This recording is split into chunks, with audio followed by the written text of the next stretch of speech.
Good morning. How to use an SBA 7A loan to buy a franchise and build out a new location. For entrepreneurs looking to buy a franchise and build out a new location, SBA 7A financing remains one of the most powerful tools available, and it offers long amortizations, competitive rates, and the ability to finance both the acquisition, construction, equipment, and working capital all into one loan.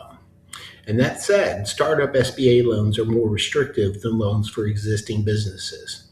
And approval is possible, and we've done them, but only if the deal is structured correctly. Below is a practical breakdown of how SBA 7A loans work for franchise startups, what lenders really look for, and how borrowers can position themselves for approval. So, what is an SBA 7A loan? Well, the SBA 7A loan program is the Small Business Administration's flagship lending product. While loans are issued by banks and non-bank lenders, the SBA provides a partial guarantee, reducing lender risk and allowing for longer terms. So here's some key SBA 7A benefits for franchise buyers. Up to $5 million loan amount financing, 7 with pari passu, 25-year amortization for real estate and build-out.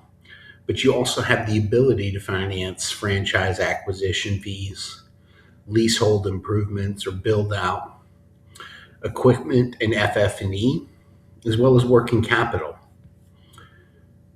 And it's fully amortizing without a balloon payment. So the question next is, can you use an SBA 7A loan for a franchise startup? And the answer is yes, but with a little more scrutiny. So startup franchise loans are evaluated differently than existing cash flowing businesses, and lenders rely heavily on the borrower strength, the liquidity and equity injection, and also the franchise brand performance, and they must be SBA approved franchises. But also the realistic financial projections must be in line with market and what to expect. So the SBA allows startup financing, but the margin for error is a little bit smaller. So what to expect for down payment requirements? You can expect 20% of the total project cost. So franchise startups, lenders typically require a 20% equity injection.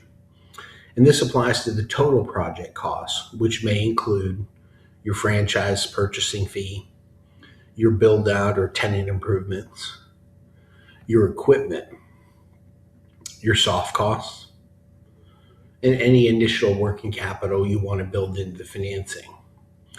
And your equity can come from cash, from retirement funds, ROBs if structured properly. It can come from a seller carry, and that's limited, but also must be subordinate to the SBA financing. And the SBA wants borrowers fully invested in the success of the business is the concept. So the role of spouse income and global cash flow. One of the most misunderstood aspects of SBA underwriting is the global cash flow analysis.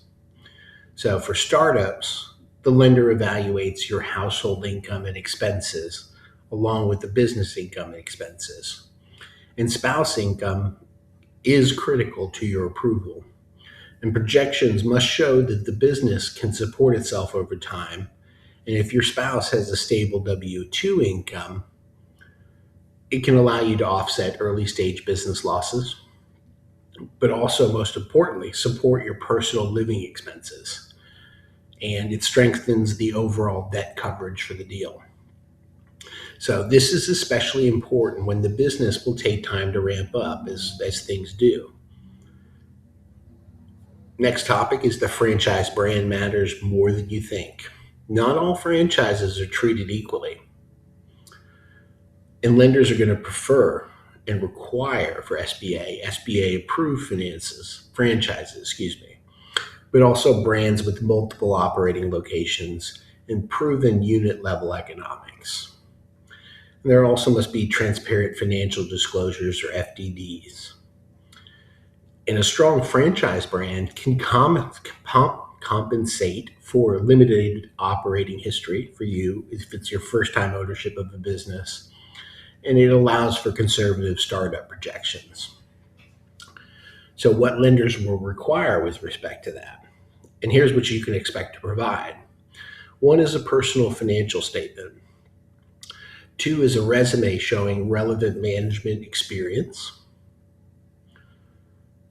And as well, a franchise disclosure document, or FDD.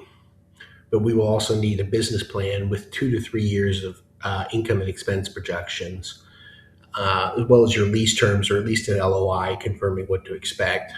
Or if we're doing a construction, we'll need the build-out budget. And preparation is everything in SBA lending.